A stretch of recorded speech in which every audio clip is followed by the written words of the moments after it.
I enjoyed school. I didn't enjoy it at first. When I was in the Gwynedd Grammar School at about 12 years of age, my first year there, I was bullied in school. That was a very difficult time for about 6-7 months where, you know, I wouldn't go to school, I pretend to be ill, scared to go to school, and it affected my education in that year. There's no doubt about that. And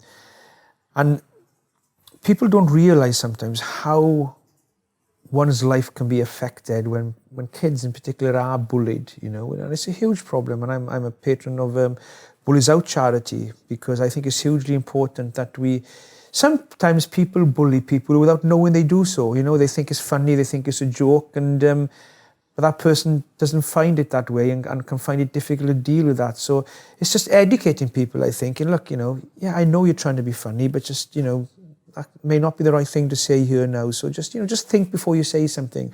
Other people are just bad people, just nasty people who just want to bully people. And it was a very difficult time. And the biggest part of when you're being bullied is you feel it's a sense of ashamedness. You feel it's your own fault. And that's why a lot of people don't speak up when they're bullied, because you feel you're a weak person. But you're actually not. To actually speak up about it will show a great strength, more strength than any bully that bullies you. And then I was bullied. It was a very difficult time, but then I left the Gwynedd Grammar School, went to the Welsh Medium School with my friends. The bullying stopped because in the end I told some of my mates what was going on, and they actually found out what was going on, and they pretty much told the bully where to go, and it finished like that, thankfully. And I went with those friends to my Sororfa school, the Welsh Medium School, and then when I started refereeing there, I left school then. After doing my end of year exams, I wanted to go back to school to do A-levels and go to university, but I wasn't really clever enough, to be honest. I wasn't intelligent enough to do that. And plus, I hadn't really sort of put in as much effort I should have done into my education, really, because I was enjoying school so much, just mucking about as a lot of us do as kids in school. And I went back to school to resit, and then wanted to go back to do my A-levels, which is your sort of further education within school before you go on to university. And the headmaster said one day in school, when I went to get the rugby ball to go out in the yard to play with my mates during lunch break, and the headmaster said, oh, as a joke, he said, we're going to have to close the school tomorrow, he said, because we haven't got a caretaker.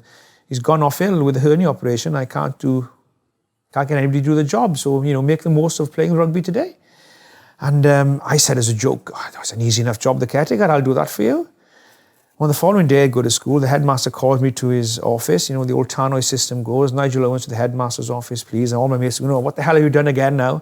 Because I was always mischievous in school and mucking about, you know. And the headmaster's room, he said, Arwyn Thomas, a wonderful character of a man, great headmaster, wonderful character. And he said, I've been thinking what you said yesterday. He said, you can do the job if you want it. He said, you can come in the morning, stoke the fires, make sure the boilers are on and water's hot, open up the school, then lock up in the night after the cleaners are finished, and, you know, and then you can carry on with education in the day. And he said, if you want it, it's yours for 6 months. Well, the caretaker was off. And I thought, all right, I'll do that then. So I went home and told my mum and dad, and said, yeah, that's a good idea. And can you imagine a 16-year-old boy, you know, or the headmaster offering the 16-year-old boy today, oh, do you want to do the caretaker's job? It would never happen today, but it did happen, and it gave me a wonderful opportunity. And I did that for 6 months, and I left school, went to work on a farm for a couple of years.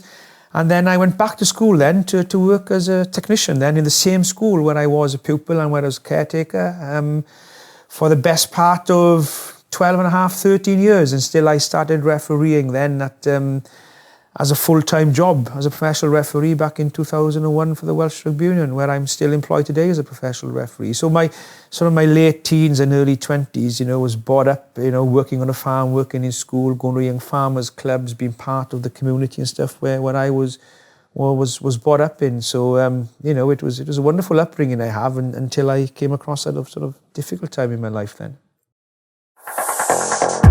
Continue watching this fascinating conversation for free by clicking on the link below to visit our website, learn from the best minds in the world, and connect with a community of passionate people building the best versions of themselves. Just click on the link below, and I'll see you on the inside.